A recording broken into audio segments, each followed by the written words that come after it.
네, 오늘 이 시간에는 데살로니가 후서 1장 1절부터 12절까지의 말씀을 살펴보도록 하겠습니다.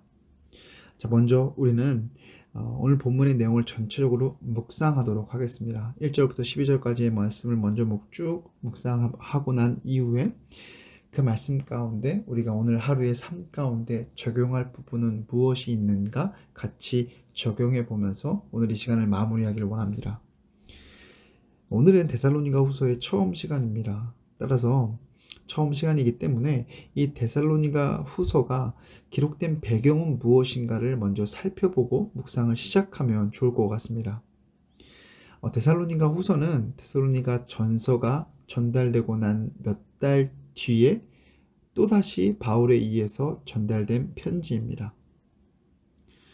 내일과 내일 모레 이 데살로니가 후서에서 다루어지고 있는 문제들이나 또 데살로니가 교인들이 오해하고 있는 부분이 무엇인지 자세하게 다루게 되겠지만, 바울은 그러한 문제들을 언급하는 것에서 그치는 것이 아니라 그러한 문제들을 어떻게 해결해 나아가야 하는지 적극적으로 또 극복해야 할 방법들을 그들에게 제시해 주고 있다는 걸 우리가 기억하면서, 이러한 문제들에 대해서 바울은 어떻게 그들에게 격려하고 있고 또 그 문제들을 해결해 나아갈 수 있도록 어떻게 도와주고 있는가를 살펴보면서 그러한 하나님의 말씀들을 우리의 삶 속에서도 적용시켜 나아가는 그 시간이 데살로니가 후서의 말씀을 묵상하는 시간이 되었으면 좋을 것 같습니다. 자, 이제 1절, 2절 말씀을 살펴보도록 하겠습니다. 이 데살로니가 후서는 전서와 마찬가지로 편지입니다. 편지이기 때문에 쓰는 사람이 존재하고 이 편지를 받는 사람이 존재합니다. 근데 이 편지를 쓰는 사람은 제가 말씀을 따로 드리지 않아도 바울이라는 것 너무나 잘 알고 계실 것 같습니다. 그리고 이 편지를 받는 사람들도 데살로니가 전서와 마찬가지로 데살로니가 교회의 교인들이라는 사실을 우리 잘 알고 있습니다. 근데 저는 여기서 이 데살로니가 지역에 대해서 한번 짚고 넘어갈 필요가 있다라고 생각합니다. 여러분, 이 데살로니가 지역은 굉장히 중요한 곳이었던 것 같습니다. 자, 첫째로 왜 중요했냐면 이 동양과 서양을 잇는, 당시에 이제 최강대국이라고 할 수 있는 로마, 이 로마와 동양을 잇는 중요한 도로가 에그나티아 길이었는데, 그 에그나티아 길이 통과하는 도시 중에 하나가 바로 이 데살로니가 도시였습니다. 따라서 이 데살로니가 도시는 주요 육상의 주요 무역 항로인 이 에그나티아 길이 통과함으로 말미암아 동양과 서양의 문물들이 만나게 되는 그런 집합점과 같은 역할을 하는 곳이었습니다. 근데 육상뿐 아닙니다. 해상에서도 이 데살로니가 지역은 중요한 역할을 하였습니다. 한학자의 언급에 따르면 이 데살로니가 지역은 주요 무역항이 있었다고 합니다. 그래서 정리를 해본다면 육상으로도 그렇고 해상으로도 그렇고 동양과 서양의 문물들, 그리고 전 세계 각지의 문화와 그리고 또 문물들, 그리고 그런 것들이 한데 모여서 최신식의 문화를 형성해 나아가고 있는 곳이 바로 이 데살로니가 지역이었습니다. 바울은 이렇게 동서양의 문화들이 집결되어 있는, 어떻게 보면 가장 최신의 트렌드를 따르고 있는 도시에서 복음을 전했던 것입니다. 한편으로 생각해 보면, 참 이러한 곳에서 믿음을 지키기가 쉽지 않았을 텐데 라는 생각이 듭니다. 그냥 인간적인 본능에 의해서 살아가도 여러 가지 유혹들이 찾아오지 않습니까? 자, 그런데 내 자신의 유혹뿐만 아니라 주변에서도 수많은 유혹들이 찾아옵니다. 당연히 문화는 타락했을 거고 또 이방 종교들도 넘쳐났을 것입니다. 여러분, 이러한 쉽지 않은 환경에서 바울은 복음을 전했고 그 가운데 데살로니가 교인들은 그들의 믿음을 지켰다는 사실, 여러분, 우리가 좀 한번 기억하고 넘어갈 필요가 있을 것 같습니다. 자, 그러면 이렇게 수신자와 또 저자가 언급이 되고 이제 편지의 내용이 시작이 되는데, 자, 3절과 4절의 말씀은 데살로니가 전서 때와 마찬가지로 바울이 이 데살로니가 교인들에 대한 하나님께 감사함을 표시하는 문구로 시작을 합니다. 전서 때 어떠한 내용이 가장 먼저 언급되었는지 기억하시는 분들이 계시겠지만, 다시 한번 말씀을 드린다고 하면 믿음과 사랑과 소망, 즉 데살로니가 교인들이 가지고 있었던 믿음과 사랑과 소망에 대한 칭찬과 감사로 데살로니가 전서가 시작하였습니다. 이 후서도 마찬가지입니다. 바울은 가장 먼저 하나님께 감사한다라고 시작하면서 무엇을 감사하고 있냐면, 이 데살로니가 교회의 교인들의 믿음이 더욱 자라고, 그리고 그들 가운데 사랑이 풍성하게 됨을 칭찬하고 또 감사합니다. 3절의 말씀을 보시면 잘 나와 있고, 그리고 또 4절의 말씀을 넘어가 보시면 소망에 대해서 인내라는 단어로 표현을 합니다. 모든 박해와 환난 중에서 너희가 인내할 수 있었던 것은 너희에게 소망이 있었기 때문이다 라는 어조로 이야기를 하면서 이들이 가지고 있었던 믿음과 사랑, 소망에 대해서 언급을 합니다. 그럼 이들이 믿음을 가지고 있었고 또 서로 사랑하는 그런 풍성한 사랑이 존재하였기에 이들에게 환난과 박해가 다가왔을 때에 소망을 품으며 인내할 수 있었다는 것입니다. 그리고 바울은 이러한 모습에 대해서 칭찬하고 그들에 대해서 하나님께 감사함을 표하고 있는 것입니다. 바울이 근데 여기서 바울이 하지 않을 법한 칭찬을 이들에게 합니다. 4절 말씀의 하반부에 보면 뭐라고 얘기하냐면, 하나님의 여러 교회에서 우리가 친히 자랑하노라 라고 얘기합니다. 이런 바울이 이 데살로니가 교회에 대해서 다른 교회에 모범이 되는 교회로 자랑을 했다라는 것입니다. 자, 아니 이 사람들이, 데살로니가 교인들이 핍박과 환난 속에서 믿음과 사랑으로 그리고 소망을 품으면서 견디어냈다는 것 사실 자체만으로도 사실 다른 교회의 모범이 될 만했습니다. 자, 근데 여기서 우리가 한 가지 더 고려해 봐야 할 것은 이 데살로니가 교회의 교인들이 놓여 있었던 환경입니다. 아까 제가 2절의 말씀, 1절과 2절의 말씀에서 데살로니가 지역에 대해서 언급해 드린 것 기억하십니까? 이 데살로니가 지역은 최신식의 문물들이 또 문화들이 집결하는 곳이었습니다. 어떻게 보면 이 세상에서 가장 타락한 인간의 모습이 집결되어 있는 곳이 바로 이 데살로니가 지역이라고 할 수 있습니다. 당연히 문화는 타락했고 경제적인 부분에 대해서 사람들이 돈에 대해서 그렇게 빠져있는 모습을 볼 수가 있었고, 또 이방 종교들로 인해서 종교적으로 타락했던 곳이 바로 이 데살로니가 지역이었습니다. 자, 근데 지금 이 데살로니가 지역, 이렇게 타락하고 악한 것들이 많은 이곳에서 데살로니가 교회의 사람들은 그들의 믿음을 지키고 있었다는 것입니다. 그리고 그들의 믿음을 지키고 있는 모습이 다른 교회의 본이 되고 모범이 되었다는 것입니다. 여러분, 이렇게 또 접근을 해보니까 바울이 그들을 왜 칭찬했는지, 다른 교회에 대해서 이 교회를 왜 자랑했는지 조금 더 우리가 이해할 수 있지 않겠습니까? 여러분, 저는 이 부분을 이제 묵상해 보면서 우리의 모습 또한 이 데살로니가 교회의 교인들과 같아야 한다는 것을 많이 깨닫게 되었습니다. 우리가 처해 있는 상황도 어찌 보면 데살로니가 지역과 비슷하다 할 수 있습니다. 우리 주변에 돌아가는 또 이루어지고 있는 사회의 모습들을 보면 얼마나 타락한 모습들이 많이 있습니까? 여러분, 그 가운데 바울이 데살로니가 교인들이 믿음을 지키고 신앙을 지키는 모습을 통해서 칭찬하였던 것처럼 우리 또한 이 혼란스러운 상황 속에서 우리의 믿음과 신앙을 지키기 위해 부단히 노력해야 합니다. 데살로니가 교인들은 환경 탓을 하지 않습니다. 어찌 보면 이들이 가장 최악의 환경에 놓여 있었습니다. 그런데 그럼에도 불구하고 그곳에서 믿음을 지킵니다. 신앙을 지킵니다. 믿음이 더욱 자라나고 사랑이 더욱 더 풍성해집니다. 그리고 인내하면서 소망을 품으며 그들의 신앙생활을 이어갑니다. 여러분, 이들의 모습을 기억하면서 저와 여러분들이 살아가는 이 시대에서 우리 또한 이들과 마찬가지로 믿음이 더욱 자라나고 사랑이 더욱 풍성해지고 박해와 환난 중에서 인내함으로 말미암아 우리가 소망을 굳게 붙들고 살아가는 모습이 이 시대를 살아가는 저와 여러분의 모습이 되었으면 좋겠습니다.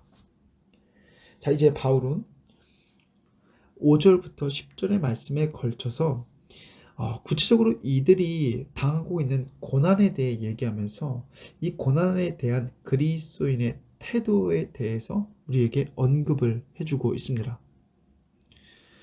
자, 간단하게 조금 이렇게 좀 쉽게 결론적으로 말씀을 드리면 바울은 5절 말씀 이후에 뭐라고 얘기하고 있냐면 그리스도인으로서 이 땅에서 고난을 당하며 살아가는 것은 어찌 보면 당연한 일이다라고 이야기를 합니다.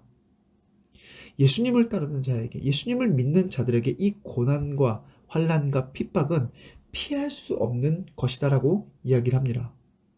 제가 여러 얘기를 하지 않고 한 가지 확실한 예 하나만 말씀드리려고 합니다. 여러분, 예수님께서는 요한복음 15장 20절에서 이렇게 말씀하십니다. 내가 너희에게 종이 주인보다 더 크지 못하다 한 말을 기억하라. 사람들이 나를 박해하였은즉 너희도 박해할 것이요 내 말을 지켰은즉 너희 말도 지킬 것이라. 여러분, 예수님께서도 이 땅에서 환난과 핍박, 고난을 당하셨습니다. 여러분, 그런데 그 예수 그리스도를 닮아가려고, 그 예수 그리스도를 따라 살아가려고 하는 우리의 모습 가운데, 그리스도인의 모습 가운데 고난과 핍박과 환난과 박해가 오는 것 당연한 것 아닙니까? 우리의 본이 되시는 예수님께서 그 길을 걸어가셨을 때 환난과 핍박과 박해를 당하셨다고 한다면 우리 또한 그를 따라가는 우리의 입장에서 우리의 인생길 가운데 환난과 핍박과 고난이 온다는 것은 어찌 보면 당연한 일입니다. 여러분, 그런데 바울은 우리에게 고난과 핍박이 오는 것이 당연하다라는 것에서 끝나지 않습니다. 무엇을 얘기해 주면서 또 희망과 소망을 불어주고 있냐면 비록 우리에게 고난과 핍박이 찾아오는 것, 너희에게 고난과 핍박이 찾아오는 것 당연하지만 하나님께서 예수님이 이 땅에 다시 오시는 그 날에 너희들에게 고난과 핍박을 가한 자들을 심판하실 것에 대한 확신을 말씀해 주고 계십니다. 여러분, 저는 이 5절과 10절에 대해서 고난에 대한 그리스도인의 태도에 대해서 바울이 얘기해 주고 있는 이 부분을 통해서 이 시대를 살아가고 있는 저와 여러분들 또한 이 부분을 통해 꼭 우리의 삶에 적용해야 될 부분이 있다라고 생각합니다. 여러분, 저와 여러분들은 예수 그리스도를 따라 우리의 본이 되시는 그 예수 그리스도께서 걸어가신 그 길을 따라가야 한다라고 고백하며 인생길을 살아가고 있습니다. 그러면 우리에게도 고난과 환난과 핍박이 찾아오는 것은 당연히 예고되어 있는 것입니다. 그런데 당연히 예고되어 있는 것이라 생각하는 것이랑 이 환난과 핍박이 나에겐 절대 오지 않을 것이라 생각하는 것은 정말 큰 차이를 가져옵니다. 내가 어떤 문제에 대해서 대비를 하고 준비를 하고 있다면 그 문제가 찾아왔을 때 쉽게 그것을 이겨낼 수 있고 감당해낼 수 있습니다. 근데 만약에 그러한 것들에 대해서 대비를 하고 있지 않다면, 준비를 하고 있지 않다면 환난과 핍박이 다가왔을 때 속수무책으로 당해버리게 될 것입니다. 어떻게 보면 송두리째 내 삶이 무너져 버릴 수도 있습니다. 따라서 우리는 오늘 이 본문의 말씀을 묵상하면서 예수 그리스도를 따라 살아가는 우리의 삶 가운데 환난과 핍박이 찾아오는 것은 당연하다. 그렇다고 한다면 우리는 우리에게 언젠가는 찾아오게 될 그 환난과 핍박에 대해서 준비할 필요가 있다는 것을 기억해야 합니다. 자, 그럼 어떻게 준비해야 하는가? 저는 하나님의 말씀을 통해서 우리가 준비되기를 원합니다. 하나님께서 우리에게 주신 그 성경 말씀 안에는 하나님께서 알려주시는 방법과 또 우리의 본이 되시는 예수님께서 환난과 핍박과 고난을 어떻게 감당해내야 하는지 알려주시는 말씀들로 가득 차 있습니다. 그럼 언젠가 우리에게 환난과 핍박이 찾아온다고 한다면 그때를 위하여서 지금 하나님의 말씀을 통해서 우리가 잘 준비되어져 있기를 원합니다. 그래서 언제 될지 모르겠지만 내 그런 어려움이 찾아왔을 때에 내가 준비하고 내가 붙들고 의지하였던 말씀으로 그러한 것들을 이겨내고 승리해내며 살아갈 수 있는 삶이 정말 우리의 삶이 되었으면 좋겠습니다. 자, 이제 마지막 11절과 12절의 말씀은 이 데살로니가 교인들을 향한 바울의 기도의 내용입니다. 자, 바울은 이들을 위해서 기도하면서 하나님께 이렇게 간구합니다. 11절의 말씀 이제 중반부 부분입니다. 우리 하나님이 너희를 그 부르심에 합당한 자로 여기시고 하나님께서 너희들을 구원하셨고 구원받은 자로서의 합당한 삶을 살게 하시기를 원한다는 것입니다. 그리고 모든 선을 기뻐하고 믿음의 역사를 능력으로 이루며 살아가는 삶을 살 수 있도록 하나님께 기도하고 있습니다.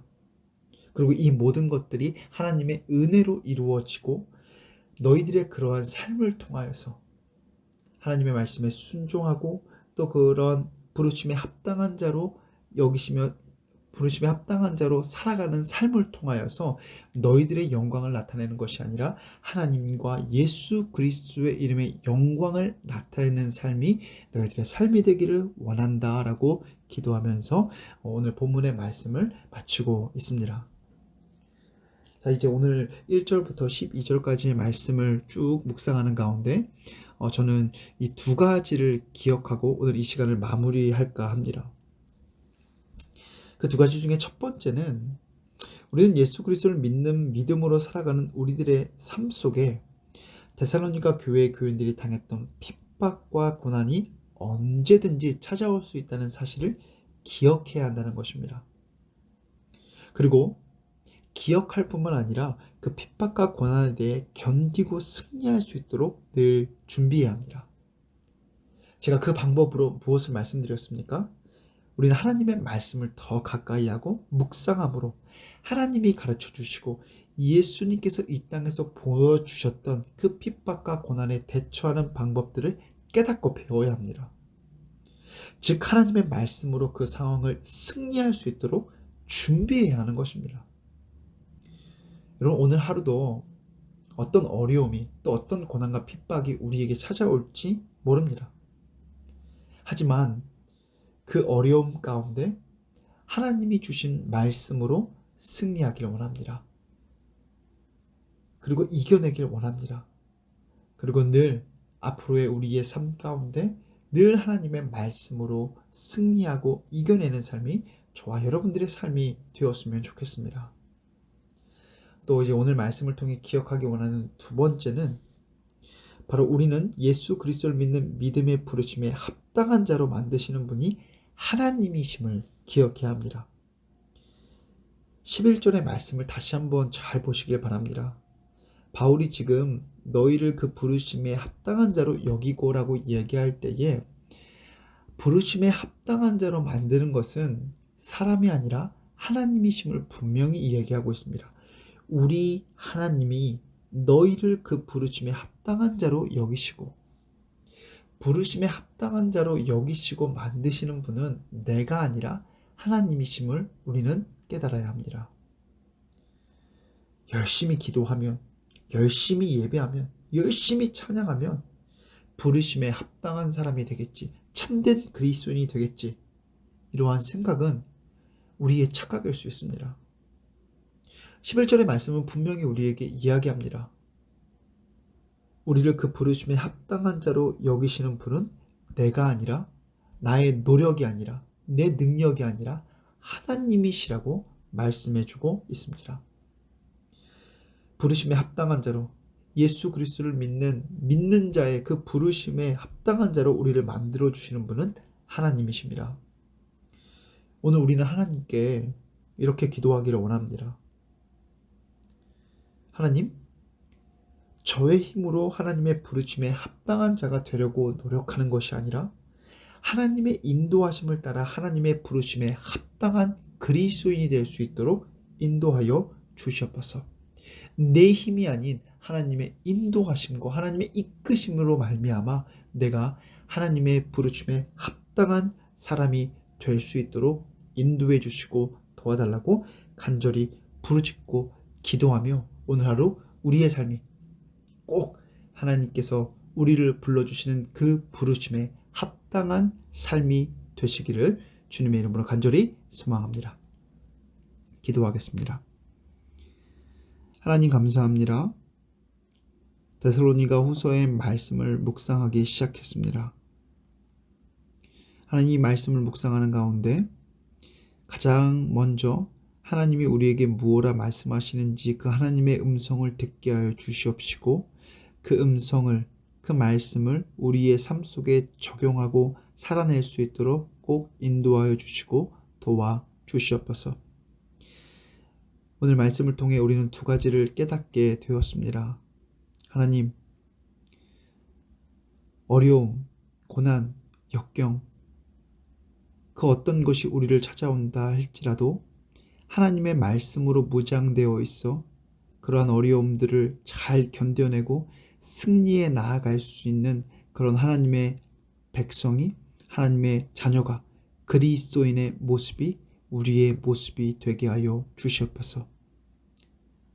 그를 위해 하나님의 말씀을 묵상하고 읽을 때마다 하나님 우리의 영의 눈을 깨워주시사 하나님의 말씀을 옳게 분별하고 하나님의 말씀을 온전히 묵상하고 볼 수 있도록 역사하여 주시길 간절히 소망합니다. 하나님, 그리고 오늘 하루 우리의 삶이 하나님의 부르심에 합당한 자가 되길 원합니다. 그런데 하나님, 우리의 힘으로는 하나님의 부르심에 합당한 자가 될 수 없습니다. 하나님, 도와주시옵소서. 우리를 도와주셔서 우리로 하여금 하나님의 인도하심 따라 하나님의 부르심에 합당한 자가 될 수 있도록 인도하여 주시옵소서.